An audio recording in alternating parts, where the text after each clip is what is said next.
What's the difference between a tileable texture and a trim sheet texture? All right, so let's look at it for a second. This tower here is made with both trim sheets and tileable textures, right? So the roof pattern here is a tileable texture, but the walls are a trim sheet. And I'll select this edge here. You can see on my trim sheet texture here, I can move this around. Let me do so it's easier for you to see. I could move this around and I could assign any sort of pattern to it here, right? The trim sheet is essentially a texture that comes with a bunch of different patterns. This is a bit more of a simple trim sheet. It doesn't have a lot of details to it. So we model a simple model here. I'm just gonna drag any random trim sheet I have on it here. And then I basically just select different sections here, do the Shift+E to square UV them, and I just find a pattern here that I think is interesting.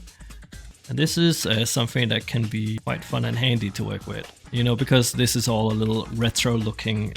You know, it's fine for my UVs here to look a little bit scuffed and kind of poor. I just select the loop, square UV it, and then I find anything that would be interesting to put inside here.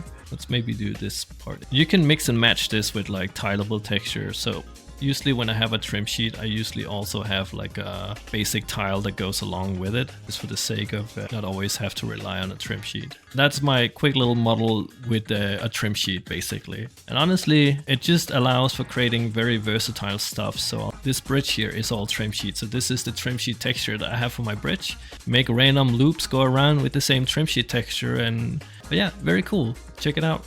Trim sheets. Hope really learned something today.